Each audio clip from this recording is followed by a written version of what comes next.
To begin, I'm just going to jump right into the title poem, Losing the Farm. Losing the farm. First, the chickens, gone in a fluster, whiter than somebody else's ash. The fox couldn't catch them all, so one stayed behind, pecking at glass late into the night. Then the cats, cankered with cancers, curled on the kitchen floor like cast-off skins.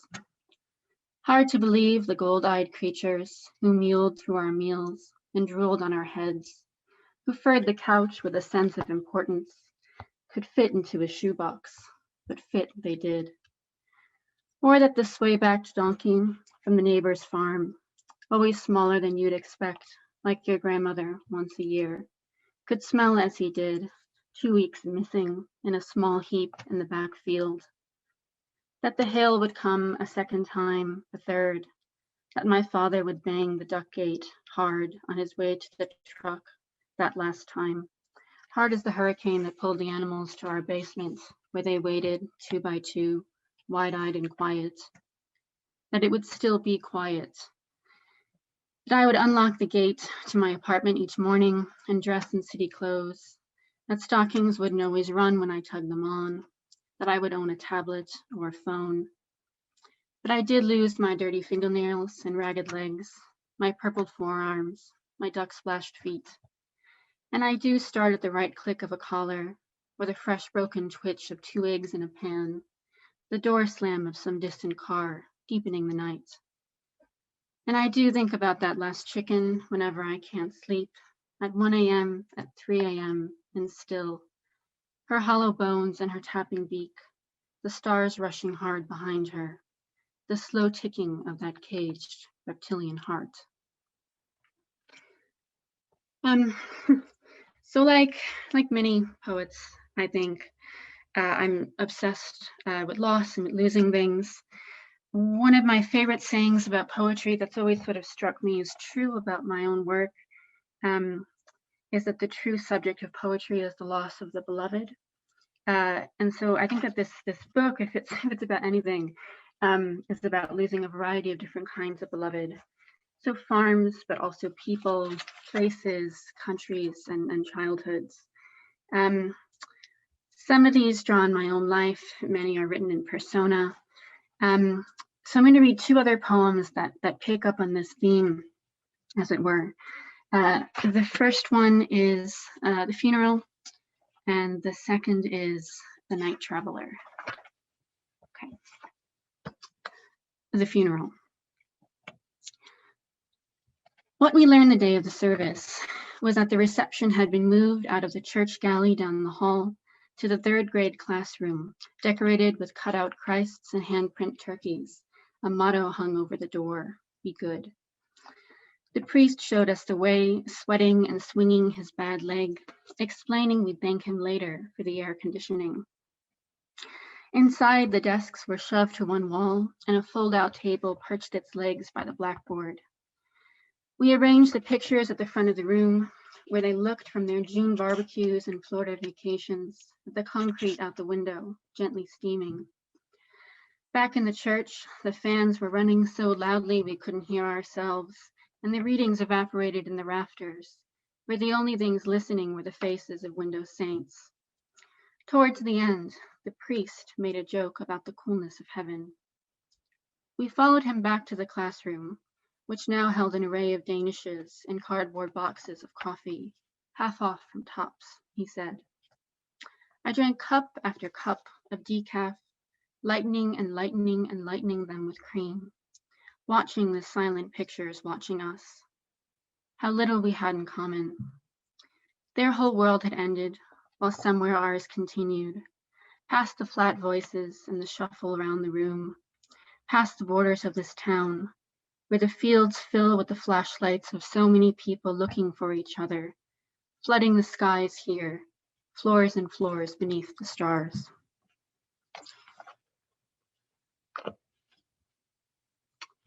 The Night Traveler. Sometimes on long drives upstate, the night falling as surely as the snow in the valley, the barn owl calling to the trees, and the low hills sinking into whiteness, like the bedtimes of my childhood, smoothed under my mother's hand, gone now like my mother, deep in the snow. I remember what it was like to walk the streets of Stockholm as a girl, lost and tired, how the cold cuffed my sides, crackled my lungs, how I stumbled to the first warm door I could find, the Museum of Antiquities. And I wandered the slim halls with their arrays of plundered goods, things stolen from desert countries, things longing for the heat, veils, golden cups, rubied glasses, until I came across a blue knit handkerchief made by another mother, and stared and stared. It glowed like a thing in ice.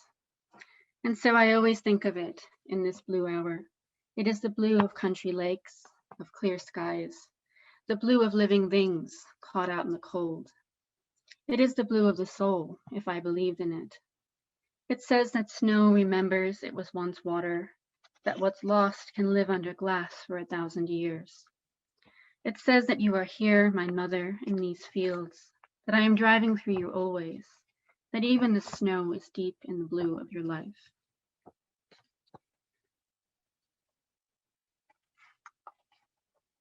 So I also really like writing about snow. When I was putting together this manuscript, I was just sort of amazed at how many poems I'd written about snowstorms or blizzards or power outages. I think it has to do with growing up in New York, but also something to do with that kind of primal appeal of hunkering down and sort of withdrawing from the world, although I imagine we've kind of all had our fill of that this year. Anyway, here is another poem about snow called January. It snowed twice now. Once the deep blue of kettle flames that keeps the plow out late. The other the stuff of 1,000 names. Snow day snow, sledding snow, that caps the mailboxes, swallows up the cars. On Porter Hill, the lovers carved their names in ice, and schoolgirls brought brown boxes and laundry bins to send shooting down the road. By the church, the Duffys wrapped their snowman in a scarf, then lay on the ground for what seemed like hours, making angels. I walked around in wet boots, worried that you were cold, though of course you weren't. Somehow the diner stayed open and the dog and I wandered in, knocking off snow. Paul glanced up from the game briefly, and Nancy brewed a pot of coffee. I watched the grounds surface and sink in my cup. Everywhere our neighbors kept skating over their little lives like lakes. I didn't know what to make of it. The whole walk home, past the houses, doubling and doubling with Christmas lights, there was something I couldn't name. Whatever it was, it's what made the deer meet my gaze later that night before she ran. It's why the dog on the front step stopped for a moment to sniff the air. So in my other life, I study 16th and 17th century literature. And these two, sort of the poetry and the study, don't always feed each other, but sometimes they do in quite obvious ways. And so this next poem is a prime example of that. It was written after seeing a Shakespeare play performed outside along the Hudson River here in New York, an outdoor Othello. After the play, the actors return, costumeless and clean, waving at friends on blankets. Desdemona is more beautiful than ever, her hair down, her breath back, and somehow Amelia has changed into a teenager, chewing gum, picking at her fingers. Cassio speaks the slow vowels of Southern California, and Othello and Bianca keep smiling at each other across the stage. Even Iago, trading jokes with the Duke, glances at Desdemona. Was it love then, all along? Behind them, the grass darkens to the river, flecked with moon, and a small train shuttles round the other shore, each window snapping sharp and white. The fireflies no longer blink at one another.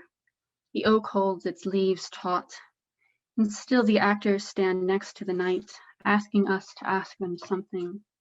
What can we do? Tell us about pleasure, we say. Tell us about pain.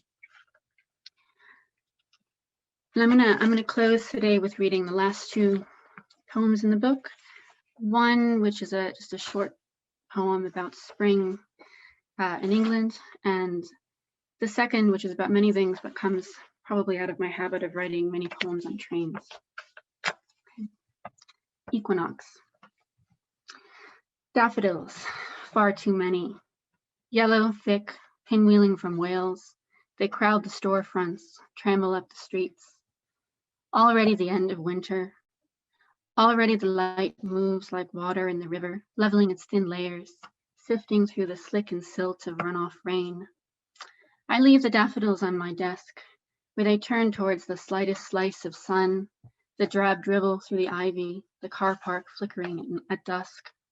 Absurd, showy, frou-frou things. I know they will die. I know they are sun-drunk, premature, like girls who don summer dresses and pick their way over ice. And yet, still they spin in the glass circle of the vase. There they are, drawn by the beam of their own bodies, full of this thing that they are only, not sun, not gold, but enough. And finally, after the funeral. I rode trains for long mornings in the autumn light, stunned at the substance of things, the dense boots of working men, the orange bark of tickets. I sat in window seats with my hat in my hands, my face unspoiled in the glass, flickering over county lines, over country homes and stables. Incredible were the women who sat close by, one knitting a scarf in thin yellow stripes, another holding a screen, and so lit from beneath, as if by a candle. I watched a man cut his nails with the precision of a priest, lining the slim wounds across vinyl seats. And the look of the whole world just beyond the track line, the children standing in maple shadows, their mothers smoothing their coats. I'd watch these little scenes for what seemed like hours, perfect in their glassy frames, moving through like a rainfall with a deep note of a bell. When the train stopped in a clatter of workday sound, I would try to hold them there a while longer. But they were like anything glimpsed for a second from silver tunnel and fixed in the dark hour of the mind, clearer at a distance, clearer now, in passing. Thank you.